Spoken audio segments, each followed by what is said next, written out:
오늘도 뒷좌석에 모셨습니다. 얼떨결에 국산 아닌 국산차, 또 컨버터블 시리즈가 되고 있는데요. 오늘은 그 마지막을 장식할 모델을 준비했습니다. 다들 예상하셨던 쌍용의 클래식 로드스터 칼리스타입니다. 연간 300대를 목표로 했지만 최종 결과는 고작 78대. 투박한 대형 트럭과 지프를 만들던 회사가 어째서 고풍스러운 디자인의 영국 클래식 스포츠카를 수작업으로 찍어내게 됐는지 낭만 그 자체인 이 차의 일대기를 지금부터 함께 알아보시죠. 그럼 출발하겠습니다. 칼리스타의 뿌리를 따라가려면 일단 또 영국으로 가야 합니다. 1976년 영국에서 설립된 소규모 자동차 제작사 펜더 웨스트 윈즈가 그 시작인데요. 이곳 역시 앞서 엘란 편에서 소개한 로터스와 마찬가지로 백야드 빌더, 수작업 위주의 소규모 자동차 공방이었습니다. 참고로 쌍용차에서 공식으로 사용한 펜더라는 이름으로 부르지만 우리가 흔히 떠올리는 쿵푸 팬더의 팬더곰, 판다가 아니라 블랙팬서의 팬서, 판터라고도 부르는 표범입니다. 어렸을 때 핑크 팬더라는 애니메이션을 보고 왜 팬더라면서 저런 맹수 같은 모습을 하고 있는 거지 하고 의아했던 기억이 떠오르네요. 아무튼 펜더 웨스트 윈즈, 줄여서 펜더는 공장에서 대량으로 찍어 나오는 실용적이고 미니멀한 디자인이 아닌 과거의 향수를 불러일으키는 클래식한 디자인의 차량들을 연달아 생산하던 독특한 회사였습니다. 백야드 빌더가 대부분 그러하듯 소수의 부유층을 대상으로 한 럭셔리 모델을 판매했는데 그중 칼리스타의 전신이라고도 볼 수 있는 리마는 1930년대 영국의 클래식 로드스터, 그 중에서도 제규어 SS100을 오마주한 디자인에 나름 합리적인 가격표를 달아 한때 펜더의 대표격 모델이 됐습니다. 하지만 기쁜 날도 잠시 1980년대에 접어들면서 펜더는 심각한 경영난에 휩싸였습니다. 이때 구원의 손길을 내민 건 다름 아닌 한국인, 바로 모피 사업으로 유명한 진도그룹의 김영철 부회장이었습니다. 우리나라 매거진계의 큰손으로 알려진 현 가야미디어의 김영철 회장이죠. 오래전부터 자동차 광이었던 그는 이미 1970년대 괌에서 자동차 사업을 했을 만큼 자동차에 남다른 애정을 가진 인물이었습니다. 펜더의 경영권을 획득한 그는 부진한 라인업을 정리하고 리마를 약간 손봐서 칼리스타라는 이름으로 다시 내놓습니다. 특유의 개성을 무기로 초반에는 반짝 관심을 받았지만 수제 조립이라는 한계와 모델이 노후화되면서 경영 사정은 다시금 어려워지기 시작했습니다. 자동차 사업은 애정과 열정만으로는 이어나갈 수 없는 일이었으니까요. 결국 1987년 또 한 번 주인이 바뀌게 되는데 바통을 넘겨받은 사람은 바로 한국의 또 다른 자동차광 쌍용그룹의 김석원 회장이었죠. 당시에 쌍용은 아직 승용차를 한 대도 만들어 본 적이 없는 회사였습니다. 전신인 동아자동차는 대형 상용차와 지프를 주로 생산하고 있었죠. 김석원 회장이 이 펜더를 사들인 배경에는 쌍용차의 진정한 목적이 숨어 있었습니다. 벤츠와의 기술 제휴, 무스와 체어맨으로 이어지는 고급 승용차 시장 진출의 예고편 같은 차였달까요? 1991년 하반기 드디어 쌍용차 평택 공장에 전용 수공 생산 라인을 만들면서 본격적인 생산이 시작됐습니다. 이듬해 1992년 국내 시장에 정식으로 출시된 칼리스타는 쌍용 자동차 최초의 고급 승용차이자 한국 최초의 양산형 로드스터라는 타이틀도 획득했습니다. 그리스어로 가장 아름답다는 뜻의 차명도 그대로 유지했어요. 외관은 단박에 시선을 사로잡았습니다. 가늘고 길게 뻗은 보닛과 동그란 헤드램프, 유려하게 곡선을 그리는 휀더와 뒤쪽으로 밀려난 좁고 낮은 승객석까지 1930년대 영국 클래식 로드스터의 향수를 그대로 가져온 디자인이라 클래식카가 전무한 1990년대의 한국 도로 위에서는 마치 개화기 시절의 영화를 실제로 보는 느낌이었습니다. 다행인지는 모르겠지만 클래식 지프의 아이덴티티를 간직하고 있는 코란도와도 의도치 않은 패밀리 룩을 이뤘어요. 차량 후방에 매달려 있는 스페어 타이어가 클래식한 멋을 한층 끌어올리는데요.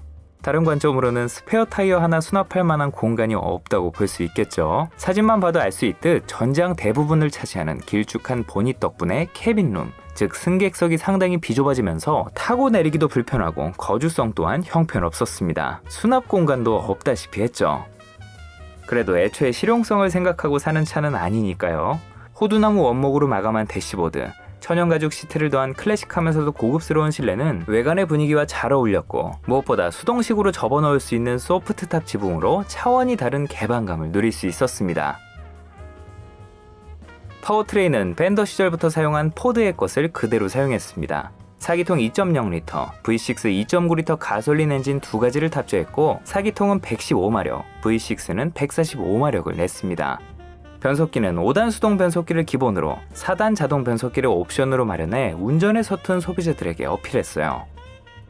차체 구조는 바디온 프레임 방식으로 외장 패널은 알루미늄 합금과 비교적 성형이 간단한 유리섬유 강화 플라스틱 FRP로 만들어졌습니다. 후기형으로 갈수록 플라스틱의 적용 범위를 넓혀 원가 절감을 했고 전부 사람 손으로 만들었기 때문에 같은 모델이라도 차체마다 미세한 차이가 있었다고 합니다. 기성품이 아니라는 증표죠. 1톤 남짓한 가벼운 몸무게로 6기통 모델 기준 제로백이 8.45초로 제법 준수한 성능을 제공했습니다. 지금 기준으로 보면 패밀리 세단 수준으로 평범하지만 1992년 한국도로 위에서는 충분히 짜릿한 수치였어요. 하지만 이 차를 경험한 전문 매체와 매니아들의 실제 평가는 꽤 냉정했습니다. 일단 차 자체도 80년대에 머물러 있는 설계로 실제로 낡은 모델인데다 6기통 모델의 가속감은 준수했지만 주력인 2.0L 모델의 경우 굼뜨다고 느껴질 정도로 평범했어요. 또한 스티어링 휠의 반응이 둔하고 코너링 시의 안정감도 다른 스포츠카 대비 현저하게 떨어졌습니다. 경쾌하고 민첩한 움직임으로 짜릿한 경험을 선사하는 보통의 스포츠카에 기대하는 주행 감각은 아니라는 반응이 주류였습니다. 생김새뿐만 아니라 주행감 역시 클래식카를 구현했던 건데 엄밀히 따지면 차 잘못은 아니었습니다. 앞서 언급했듯 팬더의 타겟 고객은 유유자적 드라이빙을 즐기는 영국의 부유층으로 오픈 에어링을 통해 자연을 가까이 느끼는 것이 목적이기에 칼리스타의 성격이 이런 건 절대 문제가 아니었죠. 또 이건 로드스터라는 장르의 진정한 탄생 목적이기도 하고요. 쌍용이 세운 판매 목표는 1년에 300대, 연간 내수 100대, 수출은 200대로 잡았습니다. 팬더의 설비를 옮겨놓은 평택 공장의 수가공 라인에서는 이 목표를 맞추기 위해 만반의 준비를 갖췄고 직원들이 거의 노이로제 상태였다는 이야기가 전해질 정도였죠. 하지만 현실은 목표치를 한참 밑돌았습니다. 실제 판매량은 목표의 5분의 1 수준인 연간 약 20대 내외에 불과했습니다. 최종 생산 대수는 단 78대, 이 중 연구 목적 등 기타 수량을 빼고 내수용이 30대가량, 나머지는 수출이 됐다고 알려져 있어요. 적어도 세 자릿수가 팔린 기아 엘란이나 GM대우 G2X는 양반이었네요. 덕분에 칼리스타는 원래 계획했던 1995년보다 1년 빠른 94년에 서둘러 단종 절차를 밟았습니다. 후속격 모델로 멋들어진 디자인의 미드십 후륜구동 스포츠카 솔로를 준비하고 있었지만 그 사이 뛰어난 성능과 가격 경쟁력을 고루 갖춘 양산형 스포츠카들이 속속 등장했고 기존 백야드 빌더 방식으로 생산하는 것은 시장성이 없다고 판단해 아쉽게도 출시되지 않았죠. 1990년대 중반에 이런 게 우리나라 도로 위에 굴러다녔다면 정말 볼만했겠네요. 칼리스타는 특별하긴 했지만 대한민국 시장에서 통할 만한 차는 분명 아니었습니다. 자동차 매니아들과 평론가들 사이에서는 클래식한 외모와 낭만적인 오픈 에어링의 감성, 한국에서 이런 차가 나온다는 것 자체가 의미 있다는 의견이 많았지만 소비자의 지갑은 냉정했습니다. 당시 칼리스타의 가격은 트림에 따라 3,170만원에서 3,800만원 사이, 같은 해 출시된 현대 뉴그랜저의 최고급 사양 3.0 골드가 3,500만원이었습니다. 즉 칼리스타는 당시 국산 최고급 세단과 가격이 비슷하거나 더 비쌌어요. 일반 중형 세단인 소나타와 비교하면 1,500가량 차이가 났죠. 여기에 칼리스타는 좌석이 2개뿐이고 실용성은 거의 없고 비 올 때 지붕을 직접 씌워야 하는 로드스터였습니다. 또 차 자체가 본격적으로 스포티한 주행을 하는 성격도 아니다 보니 가족용으로도 출퇴근용으로도 또 운전 감각에서의 재미를 느끼기에도 애매한 진정한 사치품이었습니다. 소위 위화감을 조성한다며 사치품을 배격하는 당시 사회적 분위기도 판매에 영향을 미쳤다는 분석이 있습니다. 고급 세단은 위에 실용적인 이유로 그러려니 해도 스포츠카는 대놓고 돈 자랑한다는 느낌을 줬으니까요.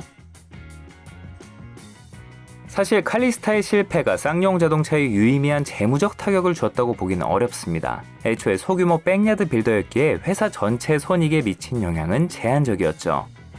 하지만 이 차가 남긴 진짜 의미는 숫자가 아니라 다른 곳에 있었습니다.